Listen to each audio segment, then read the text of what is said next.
flesh. They think with their fleshly minds. So of course, you know, they're not going to see that, you know, this time, these evil times are headed our way, you know, and these are the time of Jacob's trouble. And that our temptation is drawing closer and closer and closer. Okay? It's just as well as those Pharisees and scribes, you know. But, you know, I might have stretched this one, but hey, Lord willing, this was edifying. I believe it was edifying to me. And I do have a few more precepts, so right before I close, just go ahead and get those. So this is Second Esdras 9. Okay. Second Esdras 9:1. He answered me then and said, measure thou the time diligently in itself. And when thou seest part of the signs pass, which I have told thee before. So what are we doing? We're watchmen. All you Israelite men from the ages 12 and on up, because you're considered a man at the age of 12 according to the scriptures. All right. Every man is supposed to be measuring the times according to the signs. All right. What are the signs? Uproars of the people, rumors of wars, signs in the heavens, signs in the earth. All these we have been seeing. All right. We've been seeing all of these things. Okay. It says, then shalt thou understand that it is the very same time wherein the highest will begin to visit the world which he made. All right. So the Lord, his presence is here. He is visiting this place. All right. That's an alarm that should be going off in your head right now. All right. Therefore, when there shall be seen earthquakes and uproars of the people in the world, then shalt thou well understand that the Most High spake of those things from the days that were before thee, even from the beginning.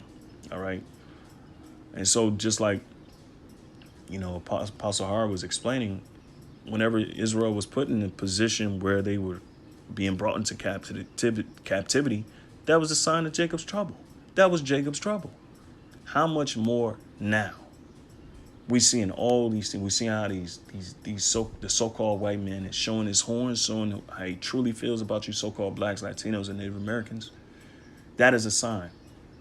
We're seeing how there are certain laws that they're passing, certain things that they had in secrecy that has been revealed, you know, like AIDS and the whole prison industrial complex, and basically what's to come, you know, forced vaccinations, door-to-door vaccinations, forcibly taking you to, you know, to the doctor's office to get you, you know, a needle plunge in. That's all. Those are all signs. Those are all dots you can connect and lead to that conclusion that, damn, we are headed for Jacob's trouble. All right. So these things, we understand that the Lord spoke these from the days of old. The things he's been saying to the prophets is leading up to the days we see now. For as like as all that is made in the world hath a beginning and an end, and the end is manifest. All right. So, right, man. All that is made in the world had the beginning and an end. All right. So this Empire America had a beginning, and it's gonna sure have its end. Okay. It ain't no other way you can slice it. All right. So Ecclesiastes 12, and this is for, you know, brothers that's wondering, you know, what should we do? All right. Ecclesiastes 12:1. Remember now that thy created in the days of thy youth, while the evil days come not. So you remember your creator by what? Basically seeking after him, you know, and creating that relationship with him, you know, creating that relationship with him. And I have one precept after this that I'm going to basically expound off of that. The statement I just made. It says, while the evil days come not, nor the years draw nigh, when thou shalt say, I have no pleasure in them, while the sun or the light or the moon or the stars be not darkened, meaning basically, you know, the wisdom while it's out here. Okay. nor the clouds return after the rain. In the day when the keepers of the house shall tremble, and the strong men shall bow themselves, and the grinders cease because they are few, and those that look out of the windows be darkened. All right, because that's the time is going to come. All right. Oh, well, the point was in 1. It says, while the evil days come not. All right. And the evil days ain't here because we're not in that, you know, super stressed where, you know, imminent death is literally around the corner, basically. You know, when troops are at your door and forcing you to do certain things. And, you know, so those evil days are not here. But while before they're not here, we're supposed to what? Search, you know, seek our Creator. All right, Lamentations 3 and here we go. I'm gonna start at 26. I'm gonna get straight to the point.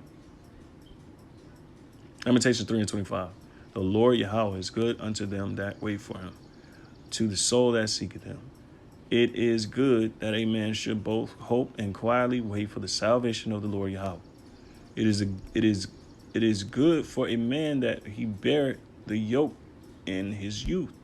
And that yoke is basically this truth, man. You know, he sitteth alone and keepeth silence because he hath borne it upon him. He putteth his mouth in dust. If so, there may be hope. All right, and that's what we're supposed to do.